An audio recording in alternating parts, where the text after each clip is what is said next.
Still has some good slow, but it's not quite as strong. And coming on the other end, Tarek, one of the best laning supports that you can pick up.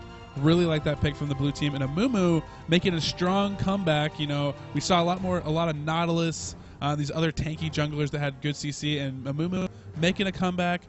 People remember that he's really strong in AoE comps, and he has a great ult for AoE team fights. So I know in the first place, if you're on the channel and you're watching our round 1 game, we took a step back and we said, look, let's talk a little bit more about the basics and the mechanics. For this match, we'll probably talk a little bit more about some advanced mechanics. We'll probably go into a play. We won't cover a whole lot as much as the basics. The reason we did this is because we've got we've got a live audience right now tuning into us, watching on an 80-inch screen over at the Grow Conference. They just said shout out from the Grow Conference, so big shout outs to our partners over at Applefire. Yes. And all the folks that are tuning in and watching this from the Grow Conference.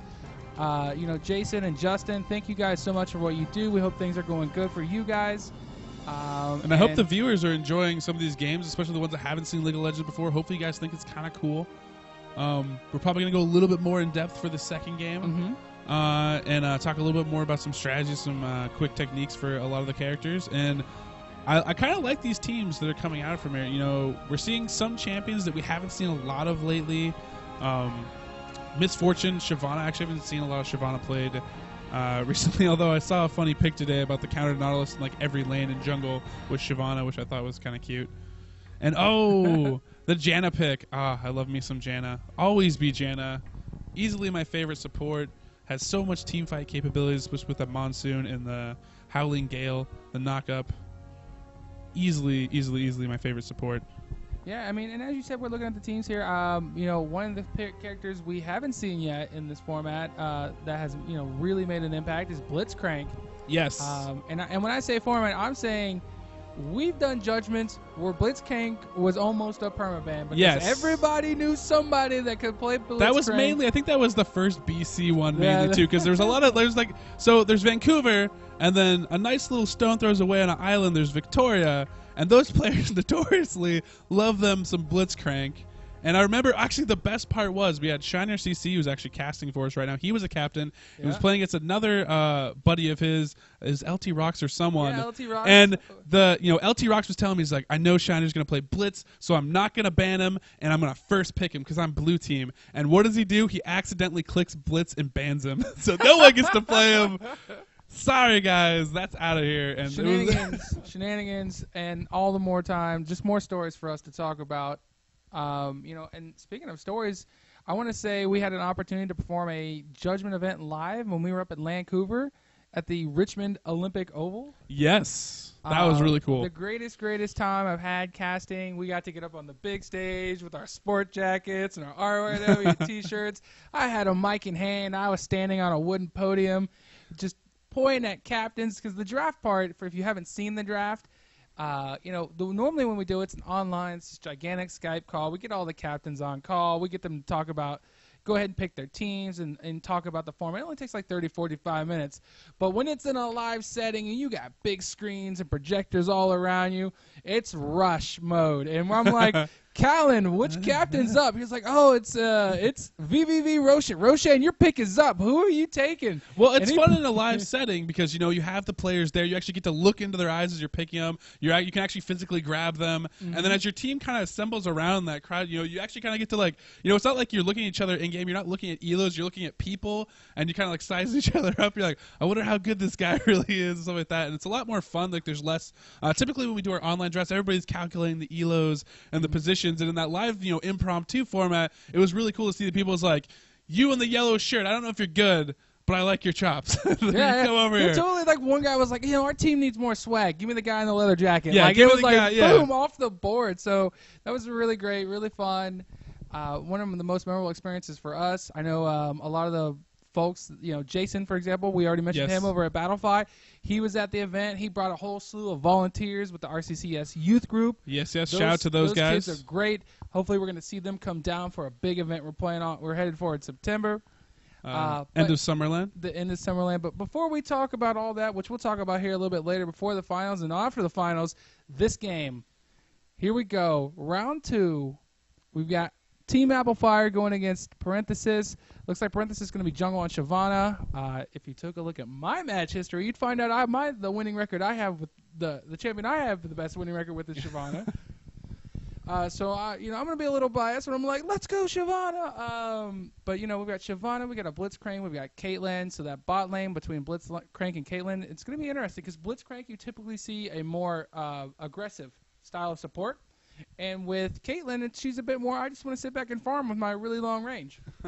Yeah, and, this team is pretty interesting because, we're going to see a mid-Janna, which is, I talked a lot about her playing support, but she actually does, her AP ratios got nerfed a little bit, tweaked down a little bit, but, she is, effective mid laner. She can actually clear waves really, really quickly with pretty much no repercussions because the Howling Gale, a lot of people call it Tornado, Howling Gale, the actual spell name, actually can farm from a really, really long range. You can basically just set it at your tower. It'll basically run up the entire lane and farm for you.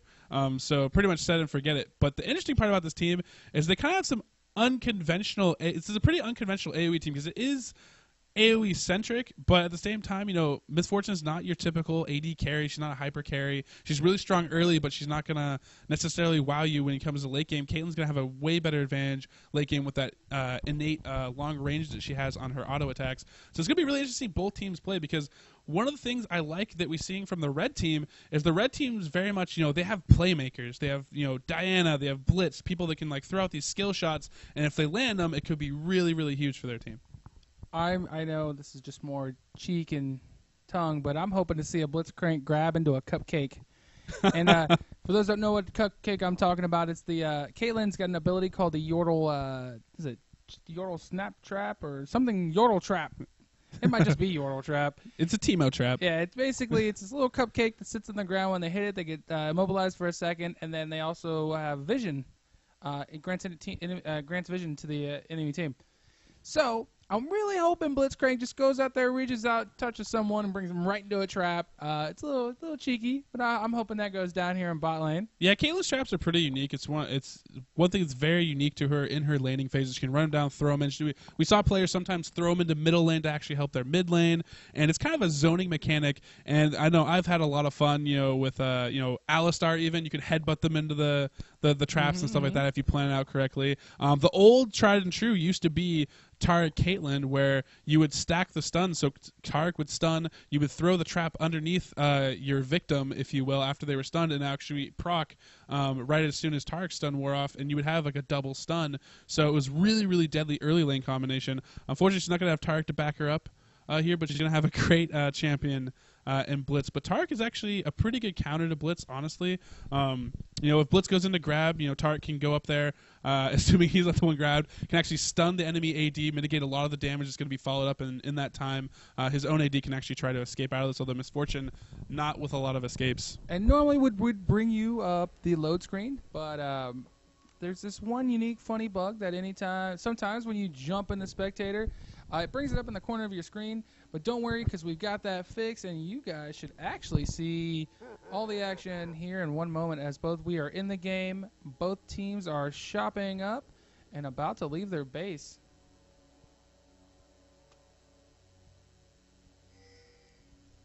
And right now, doesn't seem like we're not seeing any sort of immediate invade. Both teams actually kind of have junglers, the blue team, when you have a jungle on Momu, it's usually his weakness is starting at level starting early, that jungle where he's really kind of open to getting counter jungled. He doesn't bring a lot to the table. Usually has to take one of his two creep farming abilities in order to have a successful starting jungle. So a lot of times you'll see enemy teams want to invade that. I think if I were the red team here with having Shyvana that can start with burnout, you have a Blitzcrank that can pull, you've got Caitlyn that might be able to throw a trap, I would actually I would be more open to invade with that team, and actually put the blue team on its heels. When I do invade, I usually want to have a plan. I want to make sure that it's not just hey everybody let's go. It's group everybody up, and maybe even the support really can define how well an early invade will go. Now the red team does have vision. They've seen some players move in, somewhat of an invade, so they're going to be a little bit more wary to it. Yeah, Red has a lot of options with that team comp that they have right there. They obviously have Ken Shuriken, which can actually check bushes. They have Blitz Grab. For defensively, they're very defensive because, again, those Yordle traps, like we were talking about earlier from Caitlyn, she can set them up. If blue team wanted to come in and invade, they'd actually run over those, get stunned. They'd gain vision. Red would have time to back off, reset, do whatever they want. It looks like both teams just going to start out free and clear here. No shenanigans. Shyvana's going to be fed this buff, and Shyvana does a lot of damage early, and it looks like the blue buff disappeared again. So fun little bugs here. Actually, I haven't seen that until this recent patch. So, but they are getting killed because we do see those blue buffs coming up here periodically. So both junglers starting out really quick. Shyvana might actually run over here and try to take the enemy red buff. Oh, we know she's going to take that, or attempt to take the enemy red buff because she has saved Smite. Yes, she has. That's a very, very. We haven't seen a lot of that recently, but oh wow, she's actually getting pretty greedy here. She's going straight for the raise. She's gonna take raise from Amumu. Doesn't even care about that red buff. Amumu, very, very smart there, was actually thinking about heading over to the red buff because he knew Shyvana might try to pull this off. Shyvana really quickly, parentheses, the captain for the red team, flashing out very, very quickly. And I like the play from her. It's very smart. She knew that, hey, what, if Amumu checks this, I'm still not going to pull it off, so I'm just going to take these raids, slow him down. And the notorious thing to do against Amumu players, actually, is to actually steal his jungle because he's very slow early. After those early phases, he actually has a really quick jungle, and he really wants to get to 6 as fast as possible. So by stealing Raze, by stealing his jungle, by going in there and counter jungling, you actually slow him down quite a bit. So right now, we're seeing some good warding here in the bot lane. Momo's coming in. Blitzcrank had noticed that was probably going to happen. Blitzcrank in a lot of trouble. There's the dazzle. Following it up, and this is going to be first blood for Misfortune. Really, really well played right there.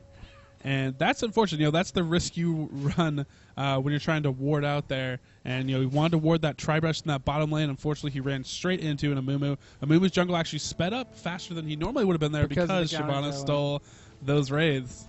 Yeah, that was just unfortunate coincidence. Normally, you are she had that timed fairly well. She was going to go down there. She's like, oh, I know Amumu is going to be doing red. I'm going to go ahead and ward this Tribush, and I'm going to go ahead and prevent any sort of ganks. But Amumu was already there. They were able to land the Bandage Toss. They were able to land the Taric Stun, and unfortunately, Blitzcrank, even with that flash, not going to be able to get a dodge. And it looks like Nunu, with his pushing style, is actually a level ahead of Diana in the top lane. So if things going well for him. Oh, a possible gank coming in here. Flashed early. Got caught, but damage coming out. And it looks like DJ is going to be safe now underneath that turret. Shyvana, parentheses, rotating up to her own jungle. Blue pinging that down. Amumu actually seeing her cross in that upper jungle. And Bubble Doodle just giving no quarter to this Diana. But Diana hoping she can get that last laugh in the top lane now.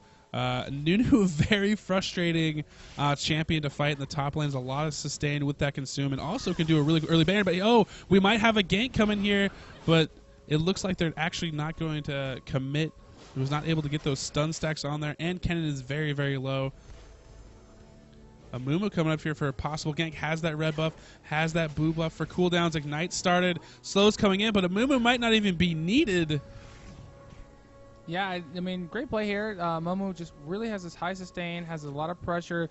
Snowball really says, you can't trade with me. I'm going to reduce your movement speed. I'm going to reduce your attack speed. A lot of people don't remember that. And he's able to get free auto attacks. And even if you do begin to exchange with Nunu, he can turn around and then just eat a minion and get some health back. And plus the bonus move speed and attack speed from Blood Boil, it really, I mean, we've seen Nunu start to make a comeback here in the top lane. Traditionally a support, and also, as we've seen, a jungler, great counter jungler, because they can take those bigger jungle minions and then just leave the smaller ones to kind of really put behind an enemy's jungle route. Yeah, it's actually kind of interesting because Nunu for a long time in 1v1 tournaments has actually been like a staple ban because 1v1 he's so ridiculously strong. So now people have kind of like turned that into, if we play him and he's really strong 1v1, I can win my lane by playing a Nunu, what can I do with him? And thus has spawned, these rushes into Revolver, into, Will, and then going for an armor, and you can actually solo Baron with that if done correctly, especially with some help. So, it's an interesting new to play. I'm interested to see if we're going to see any of that come out of this. It should be fun to see. As we look at the red team, Shyvana's not really going to cancel his ult, so she has that there. Really going to be looking for if he can get protected and get off a really, really good ult, a top lane Nunu could do really significant damage to an enemy team. So how Bubble Doodle places his ult, if he's able to do it from brush and the enemy team can't see him, or if he can pull one off, it's going to be very, very critical for his team to win some team fights. And they have a good AoE team comp to lock down people and possibly pull it off if they have good enough coordination. Yeah, and so far, we're just like in the first round, we're seeing, kind of passive. There has been a kill, but really each team feeling each other out. How are they, how's team want to gain an advantage? Last game, we saw the blue team get a, kind of an early advantage between farm and first blood, and I think they also took the first dragon. Yes, they did. But the red team, having played stronger, waited it out, got into the mid game, started making plays as they started getting into team fights, and made an excellent basically come from behind. And so here we're going to see Shyvana possibly sneak into the top rush here. Won't get noticed. And actually, I think she's just going to come out. And they might go down for this blue buff. They've actually timed it. They've warded it. As we can see over here, Red's ping it. They see that Applefire is mid. And no one has called this yet, so they actually can steal this blue buff. And I actually have to commend Red Team right now. Their warding of that bottom jungle, they can see all the entrances and exits to the bottom jungle, so Amumu's not going to be able to move anywhere on their side of the river without being seen if he moves through his own jungle. And with a really quick blue steal, that's actually going to help Diana in this top lane. So I'm actually... We're going to see a tri-gank here on Applefire. Janet's got moves, though. Janet's got moves. Janet's going to be safe for a while. She's got that early move speed combined with, level boots. She's maxing Zephyr. So if those don't know, it actually increases her move speed, and it's actually a strong nuke. Yes, it's low cooldown, too. Fairly low cooldown, and, it's very hard to actually gank a Janet because she has all the escape mechanics of a support hero ever, but then, so it's like, and then she has that move speed on top of it. It's a really tough champion to gank, but it can be pulled off. And I know they're just trying to help and relieve some pressure here for DJ Pop-Tart. So with that excellent warding, they finally have been able to sit back, farm under their turret here in the bot lane, and Mumu has wasted a lot of time trying to set up this brush gank. Personally, for me as a jungler, I probably wouldn't try to set up a brush gank until at least level 6, where I know I can almost confirm a gank with my ult. With that lockdown, and then if I am capable of sneaking into the bush, a lot of times what you'll want to do is communicate as a jungler to your bot lane and say, hey, what's warded down there? Is Tri-Brush warded? Is River warded? Is Lane Brush warded? Like, as you communicate, both, that's where the jungler and the support can really come through in that terms of that team communication. So it's actually really cool. We see Shyvana actually looping through the enemy jungle, rotating towards the bottom. Applefire and Amumu are actually chasing down here. So we might see a 3v2 and do a 3v4 here. Oh, the Shyvana ult misses, not pulling Love Christina back into there. And here we go. The 4v3 is on. Applefire coming in here, getting a quick kill for her team. But Diana has rotated bottom as well, trying to get him here. Great reaction time on that Monsoon. And Ken is going down here trying to clean up. Ignite. No, Tarek is going to live. Tarek is actually going to live a burning corpse of Mummy sitting up here. And now all the teams have converged. Nunu trying to rotate down here. And this is a lot of pressure in bot lane at 10 minutes in. Maybe they're thinking about a dragon. And this is kind of similar to what we saw in that first game. We're like, wow, as soon as a 10-minute mark, gloves come off and both teams start swinging. A lot of action here in the bot lane. Dragon is up. Well, everybody knows Dragon's up. But, right now the teams are competing for... let's say one team comes ahead with a big advantage, number-wise, that's going to turn into a free dragon. So, I like the aggression here. I like to see what's going on here. I think normally we would have junglers, for Miss Chili. She's probably like, man, if only I was level 6. She could have turned that into something much, much bigger, much greater. Shyvana did miss that early ult. I don't think that cost anybody a death as Tarek got grabbed. Yeah.